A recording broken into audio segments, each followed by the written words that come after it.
청나라 6대 황제 걸륭제가 어느 날 미복 차림으로 민생시찰을 나갔다가 돌아오는 밤길에 야식 생각이 났지만 음식점을 찾지 못하다가 우연히 한 곳을 찾아 들어가 맛있게 먹게 됐습니다.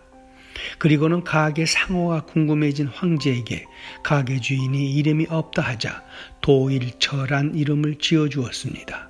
그 시간에 문을 연 곳은 수도에서 오직 이곳뿐이라는 뜻이었습니다. 이후 이곳에는 현판을 들고 있는 걸륭제와 주인의 모습을 담은 그림이 걸려 있어 오는 손님들은 음식과 함께 이들의 얽힌 이야기를 즐기게 됐다고 합니다.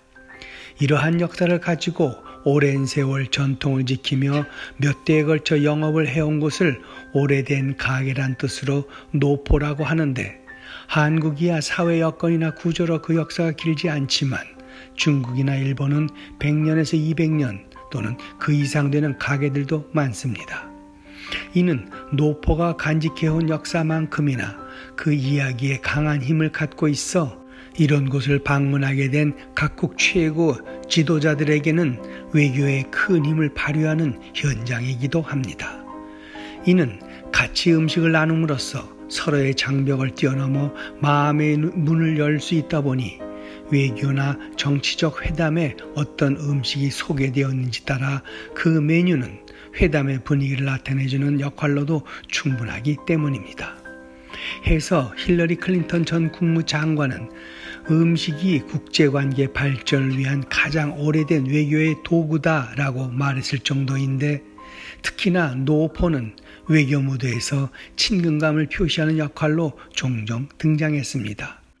한 예로 1972년 중일 수교를 계기로 방중한 다나카 가쿠의 일본 총리는 조우 언라이 총리에게 육필거가 아직도 있느냐 하고 물었습니다. 육필거란 1930년 문을 연 베이징의 장아찌와 장이나 반찬 등을 주로 만드는 식품 가게입니다. 말하자면 육필거 안부로 중국에 대한 관심을 은근히 나타낸 것인데, 이에 조우 언라이 총리는 물론 있다 하고 화답하고 후에 그 가게의 간판 글씨를 금색으로 바꾸어 주었다고 합니다.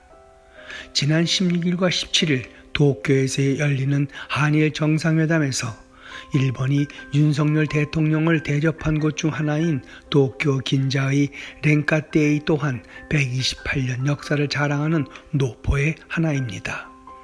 렌카테이는 일본이 메이지 유신 이후 서양 문화를 적극적으로 받아들이던 시기인 1895년에 창업한 가게로 돈가스와 오므라이스의 발상지라는 이야기로도 유명한 곳입니다. 해서 오므라이스를 좋아하는 윤 대통령에게 호의를 보이기 위해 선정했다고 합니다. 하지만 이곳이 일본의 제국주의와도 무관치 않은 배경을 갖고 있다는 점으로 볼 때 적절치 않아 보인다는 지적도 있었습니다. 렌카테이가 생긴 1895년은 동학군 진압을 빌미로 일본이 조선에 들어온 후 청일전쟁까지 일으켜 승리한 해이자 을미사변을 일으켜 조선의 명성황후를 시해한 해입니다. 여기에 기시다 총리의 조부는 침략전쟁 당시 일본군 동원과 관련된 군 고위 인사였으며, 이곳에 처음 문을 열고 장사를 시작한 주인 또한 군 징집을 받고 만주사변에 참전해 싸우다 겨우 구사일생으로 살아남아 귀양하는 질곡을 겪은 피해자였다고 하니, 이곳은 기시다 총리에게는 일제의 강제징용에 대해 깊이 생각해봐야 할 숙제를 상기시켜주는 곳이기도 하기 때문입니다. 그럼에도 이러한 역사적 배경을 갖고 있는 곳이 만찬장소로 된 것이 과연 우연인지 의도에 의한 것인지 하는 의구심마저 드는 것입니다. 오늘의 영상은 여기까지입니다. 고맙습니다.